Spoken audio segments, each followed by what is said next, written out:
Hey, this is Nathan Young, founder and author of How to Be Second.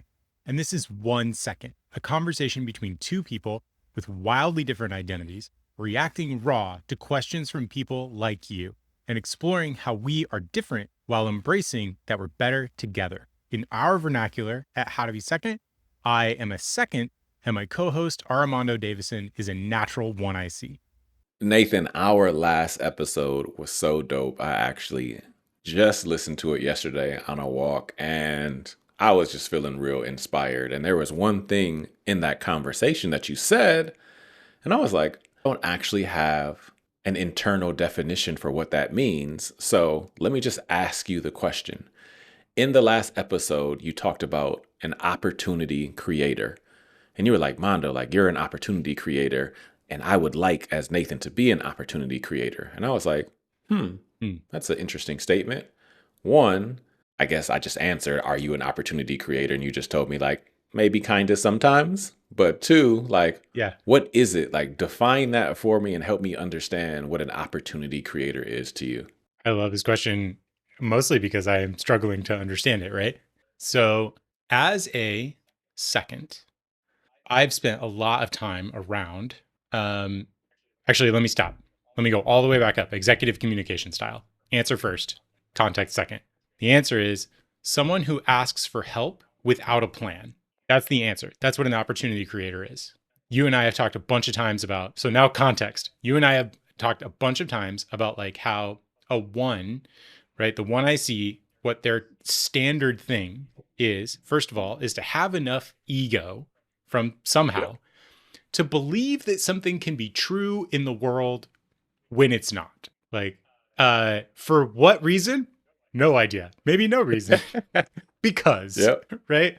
This rocket will go to space. Why? Because I am powerful. The end. And seconds, so like the Legos are all over the floor, the rocket booster is there, the whatever.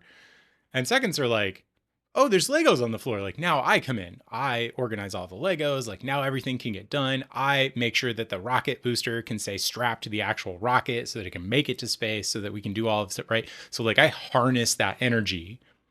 And between the two of us, better together, something can become true, actually. Here's the thing. If you said, I'm going to set out all of these already built Legos, then I would walk in and I'd be like, well, there's not really a lot to do here. Right. So I'd be kind of stuck. So if you walked up to me and you were like, Nathan, I want you to do these very specific things. That's like, now we're all the way down into just sort of like, I don't know, labor for hire, right? Like, I'm not helping you. You're delegating like a task to me. That's not helping. But when you just open face go, help, now I can step in with all of my superpowers and I'm like, this is an opportunity. This is a person who has created a void in the world that I now can sort out. I can help accomplish a vision. I can chart a path to getting there. You've created space for my superpowers to actually like exist and be relevant. I, as a second, don't do that. I suck at that actually. And this is something I've had a really hard time with, especially as like I've tried to communicate my value over the course of my life. And that's like, I walk in and I'm like, well, first of all, I discovered it sounds really egotistical to say I'm kind of good at everything. I'm saying it out loud in like a facetious way right now Yeah. because I know now that it sounds like that. But I thought it was just because I could never decide. So like advocating for my place, my value in somewhere, I was just trying to say like I can be helpful in whatever way is helpful. I'm going to figure it out. I'm able to figure it out. I'm able to work with a shockingly low number of resources. My figured out rate is so high, you wouldn't believe. So just tell me what the problem is and I'll take it from there. You don't need to worry. And like communicating that is really ineffective. Yeah. So I would basically, the place where I and many other seconds have found ourselves is that we just go from problem to problem to problem, like unsolved problem, Lego been dumped all over the floor with no plan. So we're actually really opportunistic. So people who are willing to dump the Legos all over the floor and then have no further right direction, those are opportunity creators. So let me ask a question. And especially if you have money to back that up. Okay. Let me ask a question then. How do you define your position as the head of how to be second? Did you create an opportunity or was it just like an opportunistic intersection? I'm trying to discern. Did you just stretch Yeah. yourself in a way? Right? Like, I guess let me like try to put this hat on for a little bit. Like, help me understand how you got there. Definitely that, I think. I've actually said recently, like, I am stretching into testing the waters of what it looks like to be an opportunity creator. And that is to say help and then to stop talking. Mm, As a second, most of us ask for help in exactly the same ways, which sounds funny now that I'm going to say it out loud. But first of all, it is to our figure it out muscles are so big, they're like literally blinding. Like, just imagine a person who skipped leg day for 20 straight years but like never missed a bicep day. Never. Right? My biceps are so big they cover my yeah. eyes. And that's my figure it out rate.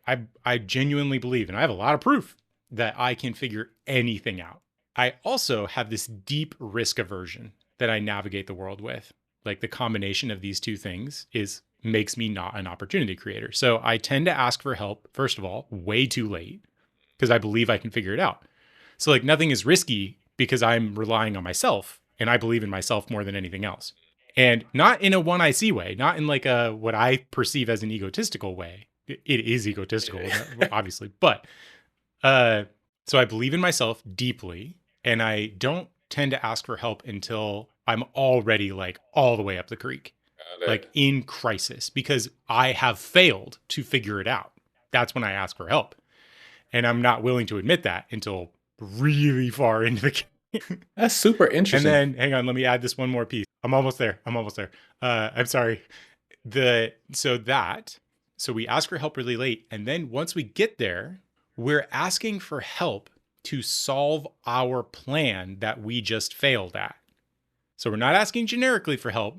We're asking hyper specifically. It's like me trying to swim, being overboard, absolutely believing I can figure this out. I'm trying to swim. I start drowning. I don't ask for help. I don't say anything until I am literally drowning. And then when I do ask for help, I do not just scream, help. I say, help, please throw me the life preserver. It's orange and white and it's on the side of the boat. It's 10 feet to your left. That is how I ask for help. So then when you ask for help, given how you started this story, you're not actually asking help. You're delegating a task, like you just said. Here's this very specific thing. Got it. Yes. I'm not asking for help. I am not an opportunity creator. I am actually really shit at asking for help. That's fascinating. Yeah. Okay. Well, now that I understand the definition in your brain of an opportunity creator, I definitely go off on that adventure with no plan, for sure. I'm just like, did you guys hear music over there? And I just go over there and explore. And then if somebody wants to come with me, then I guess we go pursue the music together. Hopefully, once I get close enough and I was like, oh, here's a piano. When I yell back and say, hey guys, there's a piano out here, like maybe I'm not far that like nobody can hear me anymore, but hopefully like one person is like, was that Mondo? And then like they come and help or like they come and explore with me. But I guess for me, when I think of maybe in this season of my life, it's a little bit different. Where before I actually did like think of like this tangible opportunity, like let's go build a thing, we can impact the world, and here's a specific demo and all those things that come with business. Now it's more, I just want to experience and explore this adventure. And like if an opportunity develops out of this, that's cool for other people, like that's dope. But if we're just having fun on this adventure, Nathan, we talked about this before we started this pod, like that's also just as cool because we're doing a thing together. And so in this season, I guess I am hopscotching between opportunity creator and like adventure journeyman. Because if nobody else goes on the exploration with me, I'm still going to go on it by myself and not create an opportunity for anybody else and just like bring the gifts back to the house after the journey's done. So. I think the surprising thing about that is you're an opportunity creator by way of being willing to take the risk of going off on your own in the first place. Because, like, a good example would be you, the way the podcast started that we're doing right now in the first place, right? You sent me like an image, Oh yeah, and that was it. You texted me a picture. yeah. And now we have a production schedule, we have graphics, we have software that we use, we have shorts on a YouTube channel. We have because you just dumped Legos on the floor and then took a picture of it and sent it to me and went, "Look." No, that's facts. That's facts. That's facts. I was actually on a walk today, then thinking about this. Now I'm kind of getting in the zone on like where this is working in my brain. So I had this analogy today of like being in a stadium and watching a concert. And I was like, there are certain humans, and I'll call them one I sees, who are sitting there watching the concert. And they're like, concert's cool, but this seat that I'm sitting in, it's not the best seat in the house. And then they're like, let me go to the concession stands and get a hot dog. And then like they max the hot dog and they're just like, oh, that made it a little bit better, but like that ain't it. All right, let me go get a pop. And they go do that, come back, smash the pop. Yeah, that was cool, but that ain't it. And then let's just say they like are making more money, right? Symbolically. And it's just like, yo, I'm gonna go get these steak bites. And they cost like $37 because it's at a stadium. And so they get these steak bites and come back to the seat and they're like, yeah, like that was good. But man, still like it ain't it.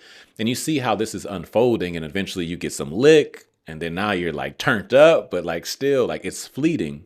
And eventually I feel like when I sees get to this moment where they're like, the only way that I can change how I feel is if I go find another seat. And they're like, well, there's box seats.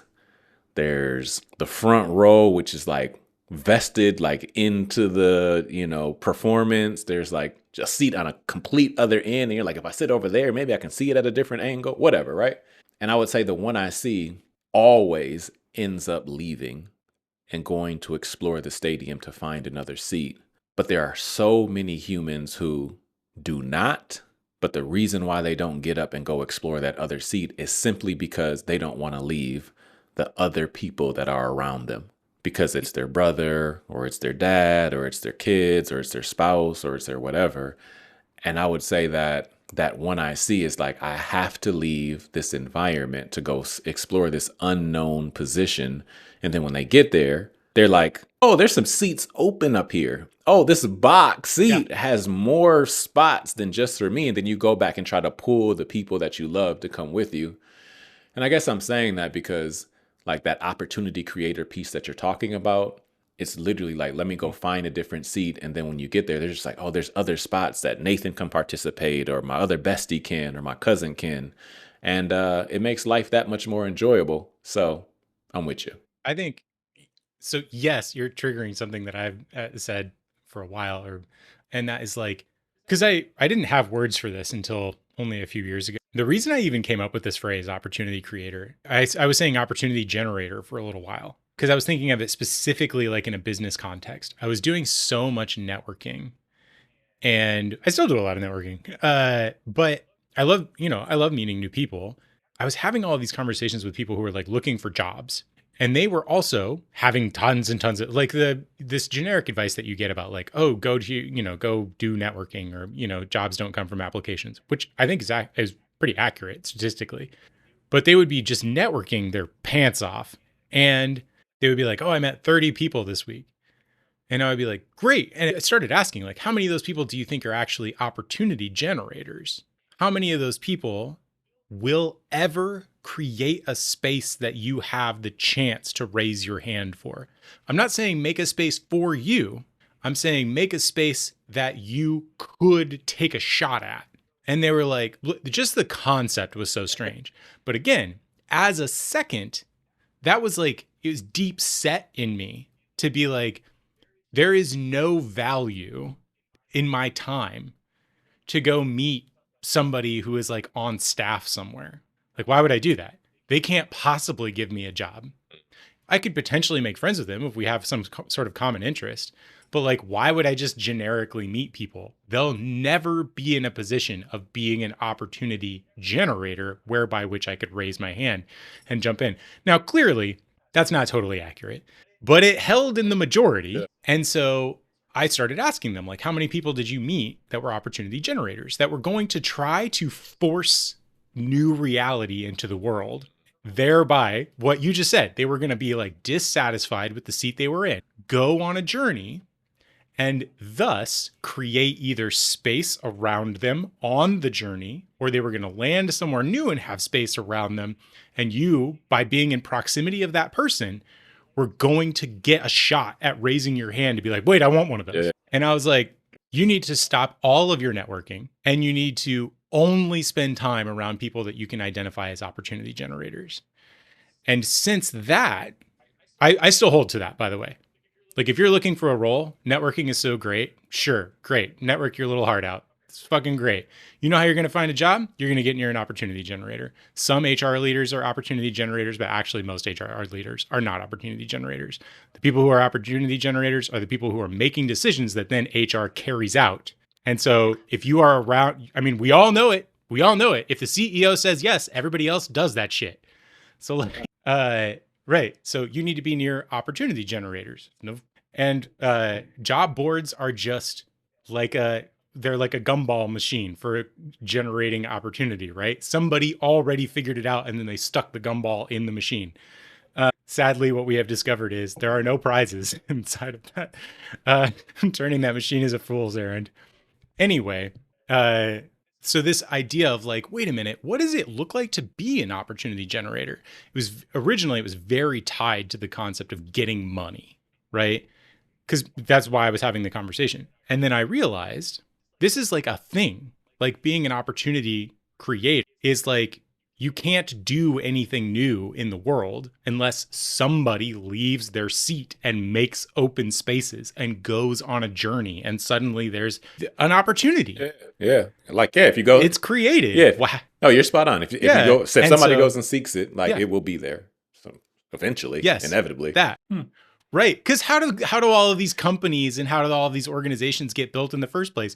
Some fucking one I see. It's like, Fact. this should exist. And then it does. Like, Facts. I was literally watching. not 100% of the time, but often. I was watching the what was it called? Beyond a Billion concert for the Bible app just the other day, and like the founder like told the story of how it came to be, and he was like, well, actually, I wanted to learn how to read or digest the Bible better. So I created this thing for me in an airport, or like this is just the moment, this U version, whatever. And because of that moment, it turned into something that 1 billion installs has happened over the next 15 years. But just like hearing the story of him having this idea, pursuing this random seat that wasn't there. He was like, I built a website. The website was trash or it didn't work, but it just so happened that because we built this website, it was around the same time that Apple introduced the iPhone. So we decided to build an app, thing that was not in the industry before that. And day one of the iPhone 1 being dropped, the Bible app was on there, and we've been riding that wave ever since. And so to your point, right, that opportunity creator like sees an opportunity or problem they want to solve for themselves or others, and they go start. And if they continue to pursue it, inevitably they find themselves in a seat where other people are like, we want to help you build this thing too. And that's dope. 1,000%. One other thing that you said that I think is really important, and that is, I used to drive people crazy with this. So I've dated a decent amount in my life, thankfully, not for a very long time. Or I would say I've dated better now that over the last 12 years that I've been married than I ever have before. And I used to make sure, it's just something like some moral choice that I made at some point, but I used to make sure that like I fully broke up with someone and was done, completed that relationship and had a time of being alone before I gave consideration to like finding a new relationship. And I don't know like what teenager Saved by the Bell shit that I was watching that made me feel that strongly about making that decision. But I did make that decision. And the way that I used to explain it is that I was like, there's nothing in the world that terrifies me more than leaving the oasis that I have found and going into the desert with the belief that there is a better thing available that I can't see from here.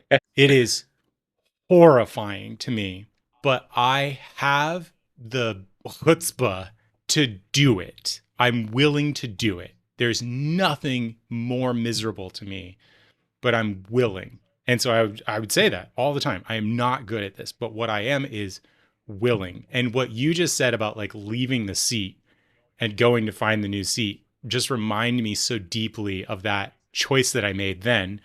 And it's a choice that I've been making throughout my life, but always describing it in the same way. And that is, at some point, I just said, I know that this can't be it.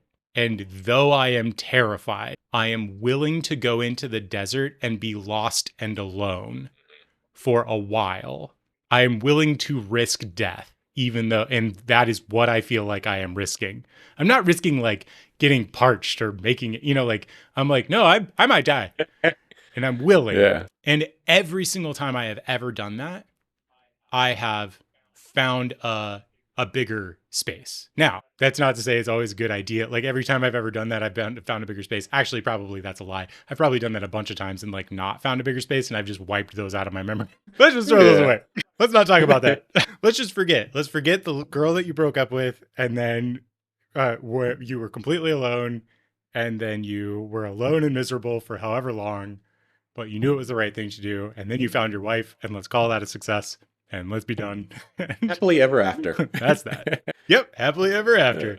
We're not going to talk about all the jobs that I pursued that were horrid, horrible things, or how many bridges that I burned in relationships that were a really stupid thing to do. And we're just not going to talk about this. But an optimist like me would be like, oh, Nathan, you still had to go through all that fire, all the bad relationships, all the shit jobs to get to the spot where you're like, oh, I really do enjoy this. Oh, okay. Yeah. I experience what it's like to work for when I see that this is not it.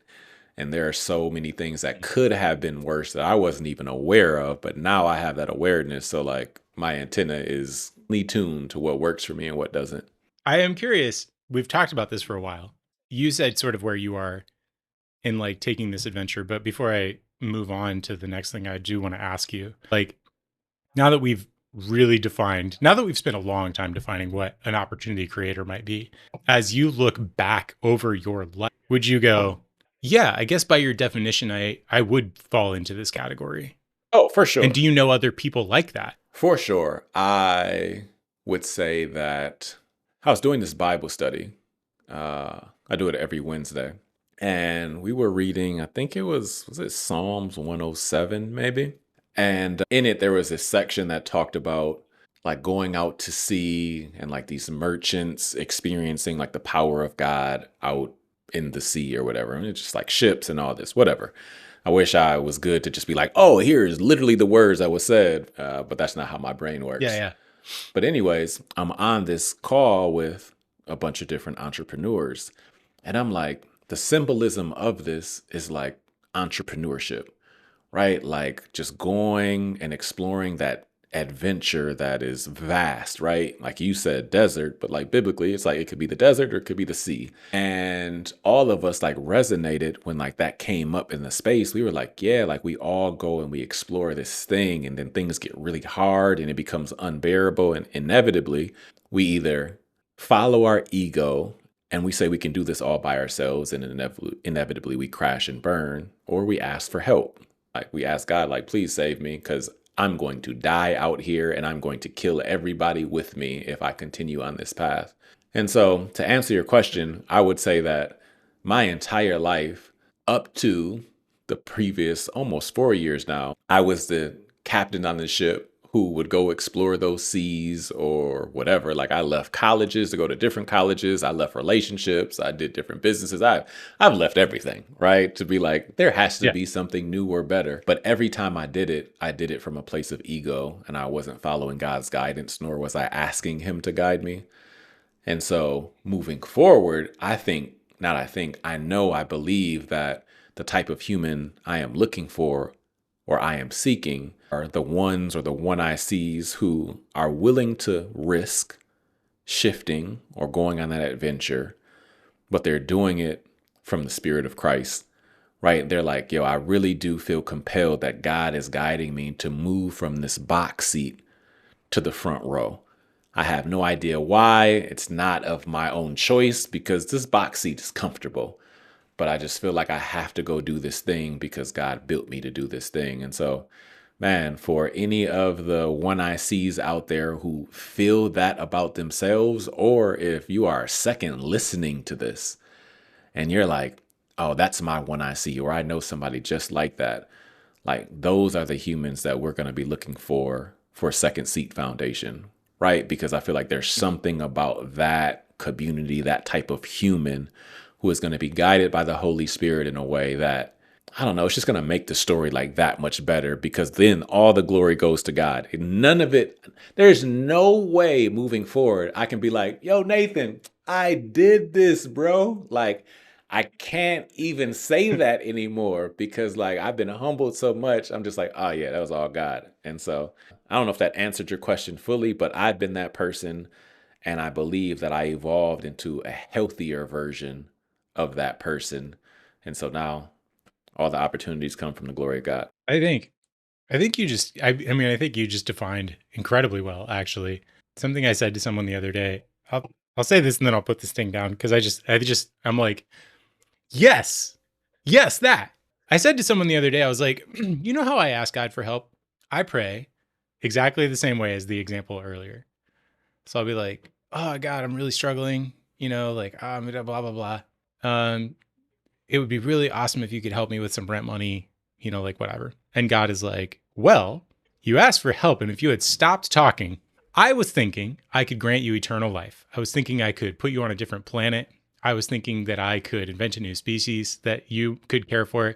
I was thinking, how about I actually make up an entire universe that you get to sort of like steward over. That's what I was thinking. But now that you've gotten real specific, sure, I'll help you pay your rent. Oh man, that was such a good analogy because the way you narrated how one, God would kind of have his hand on his hip, like, well, I would give you all this stuff, but you want to get into the details, and I was willing to bless you with all this extra stuff. Yes, and I feel like, right, that's where the 1 second duo is like so necessary. I know we continue to go back to that because that one I see is like, all right, God, whatever you have for me. You want me to do some backflips so Yeah. I can explore this new universe? Oh, and like, you want me to jump off this thing? And while I'm jumping, like Nathan is down there building the thing to like catch me in this net because you gave him all the tools for that. All right, bet. And we're gonna do this thing together. Okay. And so I feel like friends who listen to this, like, and I don't want to talk to seconds as if I know you, but like, don't feel any shame that you may not be an opportunity creator. You don't have that conviction to go explore all these other seats. Like that might not be your jam. That is literally the jam for your partner. And so like let that partner play that role and go do that thing, but just like have conviction that you have their back, right? When they're Yep. going and doing the wildest, craziest OC decision, right? One, be like, yo, is it grounded in God first, right? Because again, our egos can get in the way. And if so, right, like back them and trust that it's all gonna work out in the end. And like because I'm saying that out loud, like, yo, Nathan, just shout out to you in general, just as a human, as a second, as a friend or whatever. Like I do truly believe that through all of this and all my crazy, goofy decisions, you have been like, yeah, Mondo, I got your back. And you still do. And so shout out to you for standing in that spot for me. I appreciate that. I'm proud of it. All right. Well, we'll put that one down here. And we'll take the last few minutes because I need to flip that around. Quick question. And that is the thing I wanted to ask you about was actually this difference between, and I think Minnesota people will be especially interested in this one. I want to understand how you would define the difference between direct and kind versus nice. So if I am, how did you say? Like, here's an executive way to answer, like give the answer up front. Like, here's how I would answer. Yeah. Answer up front, context Yeah. after. So direct and kind. No, thank you. Nice. No, thank you, because I got to take my kids here. Like my calendar is so backed up. I'm kind of sick and all these other layers as if no, thank you was not good enough. And so like I personally believe that I am direct and kind. I have no problem saying no and not giving any other context on why. However, Yep. some people in Minnesota do take that a certain way. Like, well, why? I just don't want to, right? Like so then There's must be a reason right. you can't.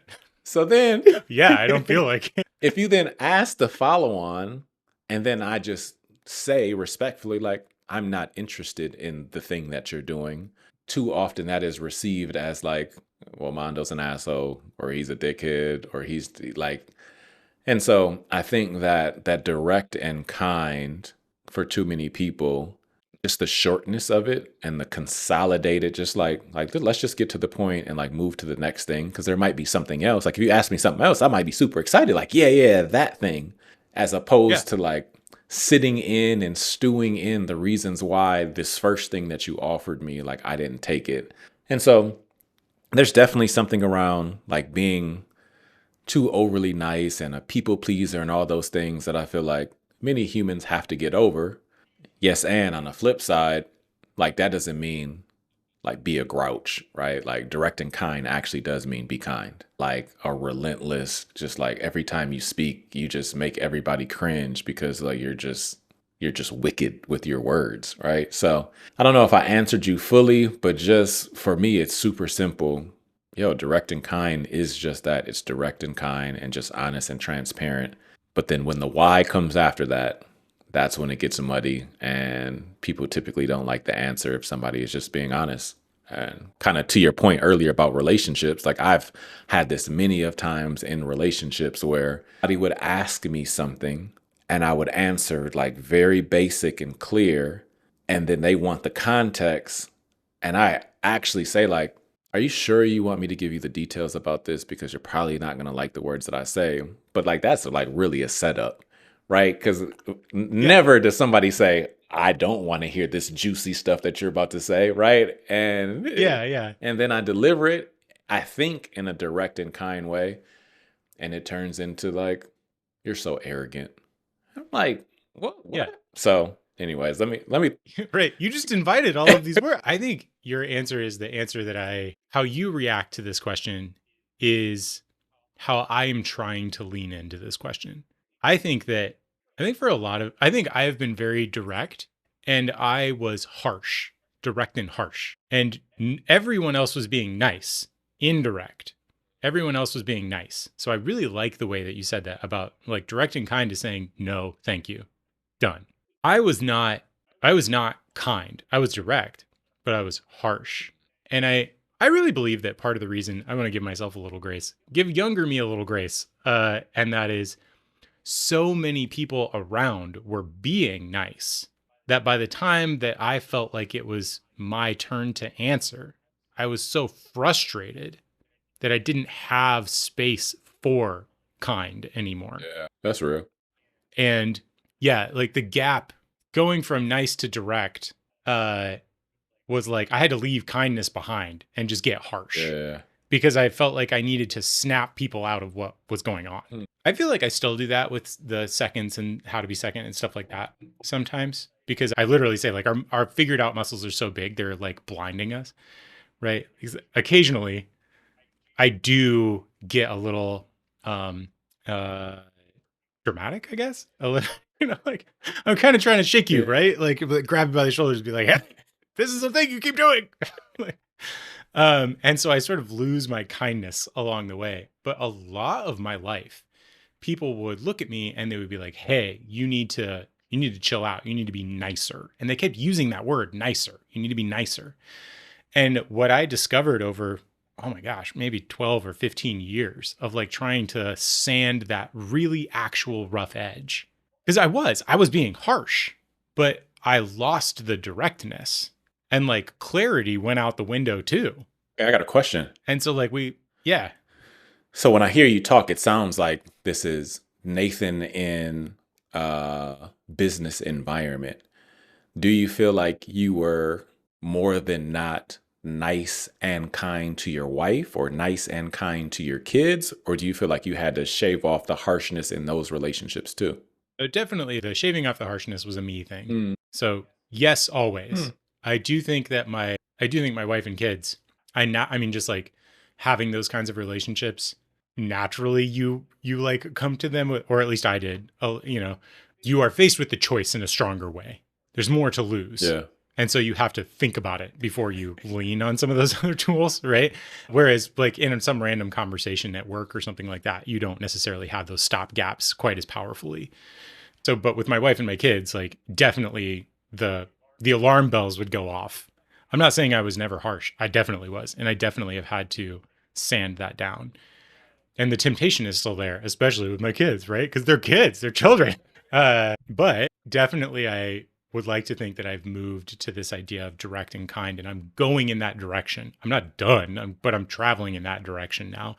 And I have definitely started to have to give up nice in order to be direct and kind. I like that. There was something you said last podcast that really hit. Because I asked you, like, hey, Nathan, like, give a one I see a tool to like step in and support. And you were like, yo, there were many times when you would go and want to lean on building a relationship with your one I see. And you were like, there were times when you went to that person and let's say it was direct and harsh, like slap hand, like, hey, here's the answer, like, get on my level, versus, hey, I'm kind and I want us to find common ground so we can work together, was like a great example to me last episode of like, yo, I've evolved out of that harshness in many different ways. And I feel like that was a perfect example of how you showed up differently. Thank you. I appreciate that. Good job leaning into your acts of words. Oh, yeah. Words of affirmation today. today. This is one of those days. You know, well, clearly I've been having to strengthen that muscle, and I'm still probably giving myself about a C minus. But I imagine that you won't also need these words next time we record. These might be good for the next 6 months. So we're good. Yeah, that's right. That's right. Yeah, this is it's a very small vault that I need filled, and it empties very slowly. Oh, cool, man. This was good. Awesome. All right, I think we're gonna honor it here and just shut it down for the day. Peace. Hey, it's Nathan again. If you made it to the end, that's awesome. I have a couple ways you can go deeper if you're interested. If you resonated with the way that Nathan talked about himself, I am Nathan, you might be what we call a second. This is an identity, not a role. We have a couple ways to dig into that curiosity. You can take our Am I a Second assessment on our website at howtobesecond.com/assessment. It is directional, not definitive. You can grab the book, How to Be Second, from our website or Amazon or almost anywhere you like to buy books, including on audio, read by the authors, myself and David Hartman. If you resonated with Mondo, I have a couple things for you as well. Secondseat.org focuses on sponsoring seconds to be able to sit in the second seat at youth-focused impact organizations to help them scale. Second Seat is always looking to talk to community impact organizations who are interested in getting a second, and for funding groups who want those types of organizations to succeed.